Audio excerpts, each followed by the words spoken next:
ओवैसी ने संसद में बजट पर चर्चा के दौरान सरकार पर बड़ा हमला बोला। उन्होंने सरकार पर मुसलमानों से नफरत करने का आरोप लगाया और ये कहा कि सरकार विकसित भारत बनाने की बात करती है, लेकिन मैं बताना चाहता हूं कि विकसित भारत तभी बन पाएगा जब मुसलमान शैक्षणिक और अन्य मामलों में ताकतवर होगा। ओवैसी ने हायर एजुकेशन देने वाले संस्थानों में मुस्लिम बच्चों के रजिस्ट्रेशन में आई कमी को लेकर भी सरकार को घेरा है। और ये खबर पश्चिम बंगाल से है, जहां विधानसभा चुनाव नजदीक आते ही सियासी माहौल लगातार गर्म हो रहा है। इस माहौल में आग में घी का काम किया है नई बाबरी मस्जिद के निर्माण ने।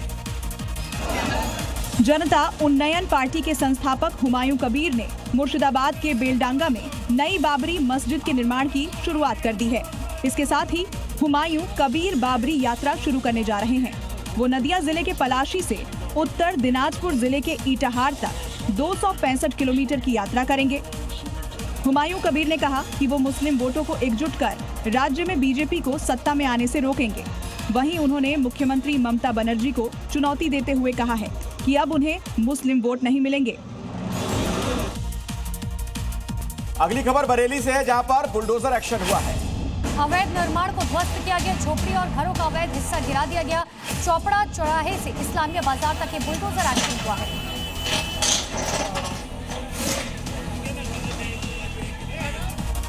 लखनऊ में धर्मांतरण का खुलासा हुआ है। कई लड़कियां गोमती नगर थाने पहुंची। बताया जा रहा है दर्जनों लड़कियां थाने के चक्कर लगा रही हैं। अमेठी, बाराबंकी और दिल्ली की लड़कियां शामिल है। पुलिस पर लापरवाही बरतने का भी आरोप है।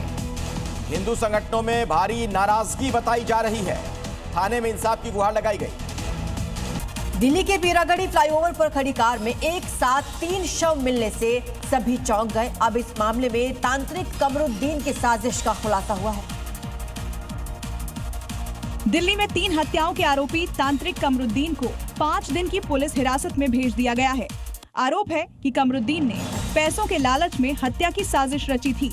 पुलिस के मुताबिक यूपी के लोनी और फिरोजाबाद में तांत्रिक केंद्र चलाने वाले कमरुद्दीन ने धन वर्षा के लिए विशेष पूजा कराने का झांसा देकर 3 लोगों की हत्या कर दी।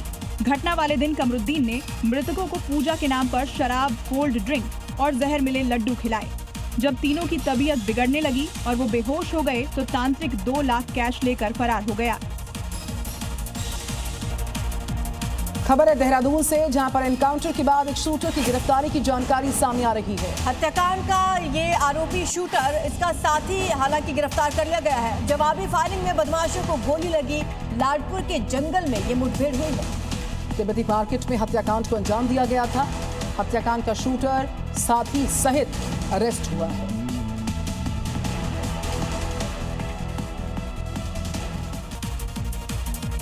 बांग्लादेश से जुड़ी बड़ी खबर, आज आम चुनाव वहां पर है। आज 299 सीटों के लिए मतदान शुरू हो गया है और वोटिंग के खत्म होने के ठीक बाद काउंटिंग की प्रक्रिया की शुरुआत हो जाएगी। इस चुनाव में 12 करोड़ से ज्यादा वोटर्स हिस्सा ले रहे हैं।